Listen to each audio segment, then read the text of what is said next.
शंखनाद में आपका स्वागत है। खुद को कट्टर ईमानदार कहने वाले, खुद को बेकसूर और बेचारा बताने वाले अरविंद केजरीवाल के अब एक एक करके सारे काले कारनामे सामने आ रहे हैं।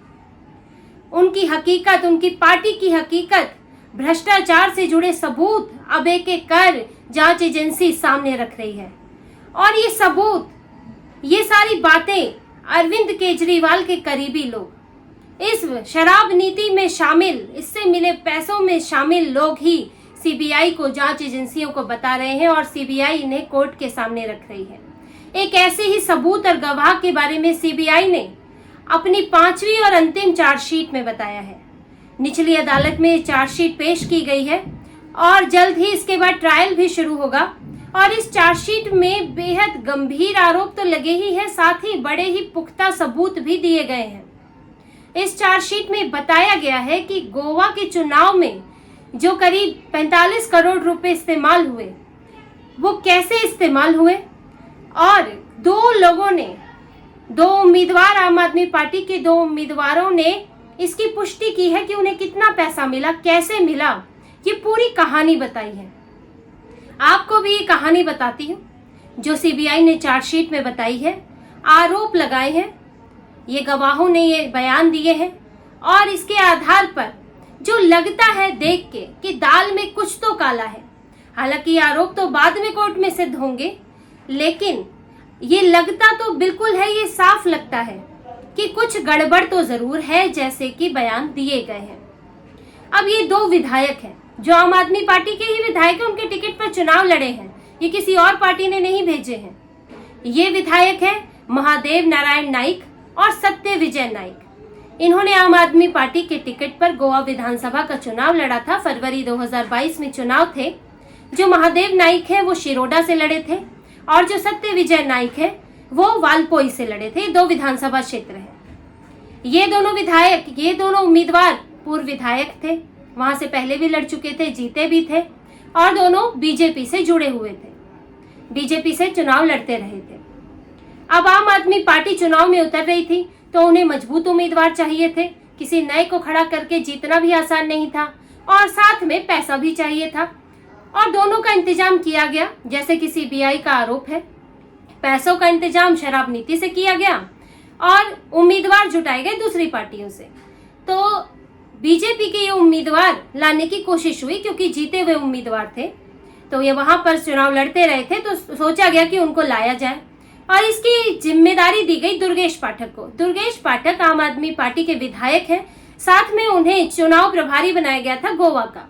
चुनाव प्रभारी का काम होता है वहां पर टिकट बंटवारा देखना और चुनाव अभियान देखना। ये 2 बड़े काम होते हैं और इसके तहत आने वाले और दूसरे काम होते हैं, यानी पूरी चुनाव की जिम्मेदारी चुनाव प्रभारी की होती है। दुर्गेश पाठक महादेव नाइक और सत्य विजय नाइक के पास गए। उन्हें आम आदमी पार्टी में शामिल होने के लिए कहा और चुनाव लड़ने के लिए कहा गया कि आपको टिकट दिया जाएगा।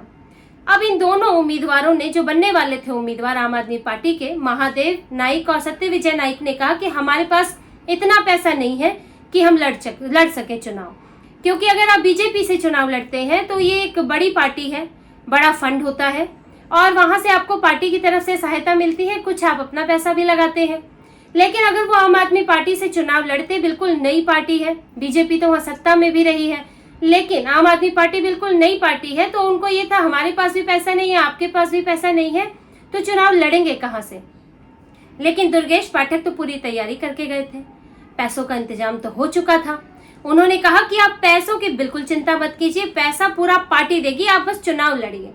पैसे की खर्च की, चुनाव अभियान में, प्रचार में जो खर्च होगा उसकी चिंता मत कीजिए। तो फिर दोनों ने हाँ भर दी कि ठीक है, हम आपके टिकट पे लड़ेंगे। फिर दुर्गेश पाठक उन्हें मिलवाने के लिए दिल्ली लाए। अरविंद केजरीवाल से मिलवाना था कि ये 2 हैं, दोनों बड़े नेता, तो एक तरह से अपनी कॉन्स्टिट्यूएंसी के तो बड़े नेता हैं दोनों, तो उनको अरविंद केजरीवाल से मिलवाया गया और टिकट का आश्वासन तो दिया ही। अरविंद केजरीवाल ने भी आश्वासन दिया कि आप खर्चे की चिंता मत कीजिएगा, खर्चा आपको पार्टी देगी। और ये बात सत्य विजय नाइक और महादेव नाइक दोनों ने सीबीआई को बताई है, बयान दिया है दोनों ने। अभी उन्होंने आगे और भी बातें बताई हैं कि कैसे उन्हें पैसे दिए गए। यहाँ बात तय हो गई दिल्ली में। इसके बाद फिर अरविंद केजरीवाल गोवा पहुंचे। ये सब चीजें 2021 में हो रही थी। 2021 में जो सत्यविजय नाइक है वो आम आदमी पार्टी में शामिल भी हुए थे, इसकी खबरें भी आई थी। बीजेपी छोड़ के शामिल हुए थे, अरविंद केजरीवाल ने ही उन्हें पार्टी में शामिल किया था उनकी उपस्थिति में। इसके बाद अरविंद केजरीवाल गोवा पहुंचे और सभी उम्मीदवारों से मीटिंग की। ये मीटिंग हुई होटल सिदादे दे गोवा में।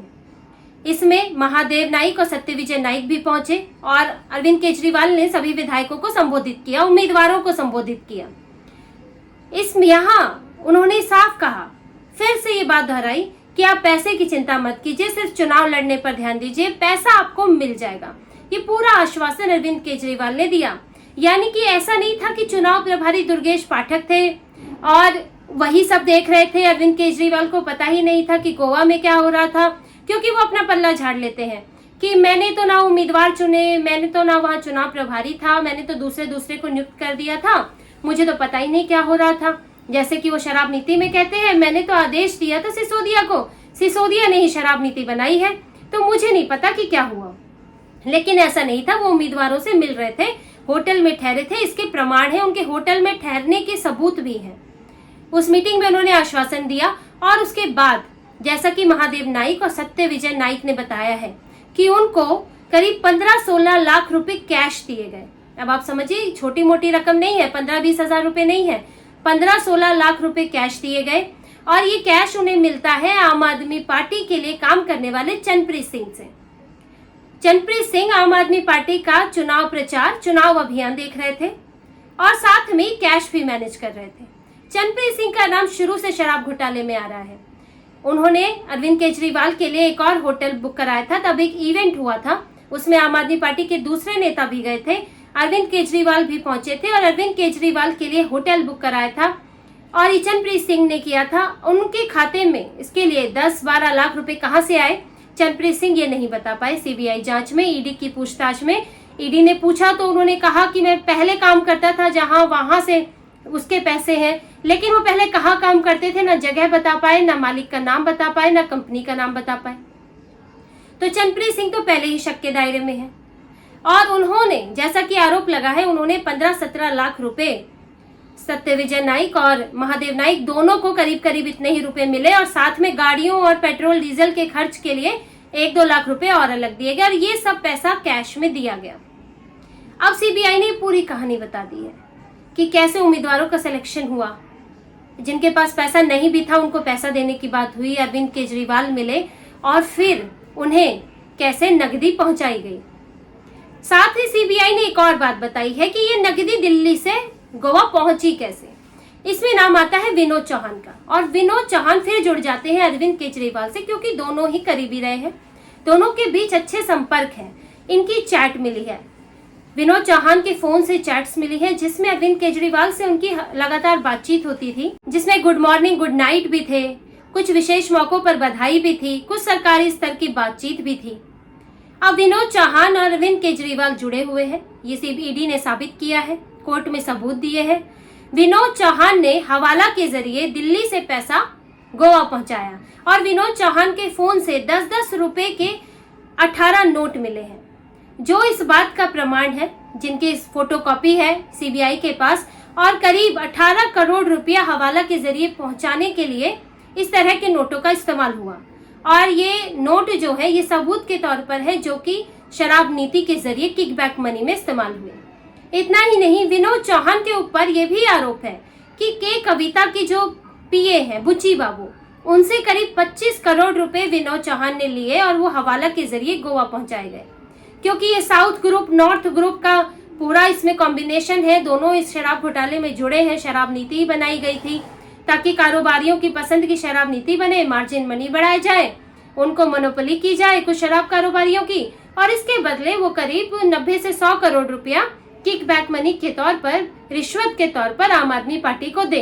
ये पूरी डील हुई थी। इसमें उत्तर भारत के भी कुछ शराब कारोबारियों को शामिल किया गया और साउथ के भी, जिसमें तेलंगाना आंध्र प्रदेश के शराब कारोबारियों को शामिल किया गया, इसलिए के कविता का नाम भी इसमें आता है।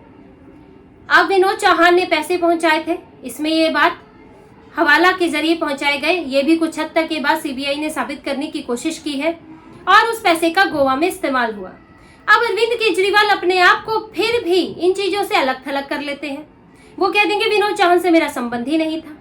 लेकिन विनोद चौहान तो सिर्फ यहाँ तक शामिल नहीं थे, वो बल्कि दिल्ली जल बोर्ड में अधिकारियों की ट्रांसफर पोस्टिंग भी कराया करते थे, और ये मुख्यमंत्री की मर्जी के बिना नहीं होती है। इस तरह के आरोप भी लगे हैं और इस तरह के कुछ प्रमाण भी मिले हैं कि ट्रांसफर पोस्टिंग में विनोद चौहान का हाथ हुआ करता था। हाईकोर्ट के एक जज से भी अरविंद केजरीवाल की उन्होंने मुलाकात कराई थी, तो बड़े गहरे संबंध थे और अरविंद केजरीवाल इस तरह इस पूरे मामले से अपना पल्ला नहीं झाड़ सकते। कोई भी इतना बेवकूफ नहीं है कि अब पार्टी में जो संयोजक है, जो मुख्यमंत्री है, वो क्या बिल्कुल अनजान था इन चीजों से? ये सवाल तो उठता है। अगर अनजान थे तो आप इतने बड़े पद पर बैठे क्यों हैं? इसकी भी जिम्मेदारी बनती है। तो आम आदमी पार्टी पर संयोजक के तौर पर अरविंद केजरीवाल पर और साथ में मुख्यमंत्री के तौर पर शराब नीति के लिए अरविंद केजरीवाल दोनों तरह से आरोपी हैं। इस मामले में मुख्य आरोपी भी है। इन सबूतों और इन गवाहों के जरिए उन पर धीरे धीरे सीबीआई और ईडी का शिकंजा कसता जा रहा है और अरविंद केजरीवाल इसी चिंता में है। बेल तो अपनी जगह है, बेल अगर मिल भी गई तो भी ट्रायल तो चलेगा ही, मुकदमा चलेगा ही। और अब उनकी परेशानी ये है कि इतनी चीजें उनके खिलाफ इकट्ठी हो गई हैं कि उनके लिए इससे बचना मुश्किल है। इसलिए वो सोच रहे हैं कि चुनाव तो किसी तरह निकल जाए, अगर मैं जीत जाऊं तो तब भी कुछ राहत होगी, वरना तो इस केस से और इन सबूतों गवाहों से अरविंद केजरीवाल के लिए बच पाना उनके लिए ही उनको खुद ये बहुत मुश्किल लग रहा है। तो इसी तरह की और खबरें और विश्लेषण आपके लिए लाते रहेंगे। हमसे जुड़े रहिए, सब्सक्राइब कीजिए, कमेंट कीजिए। बहुत बहुत धन्यवाद। जय श्री राम।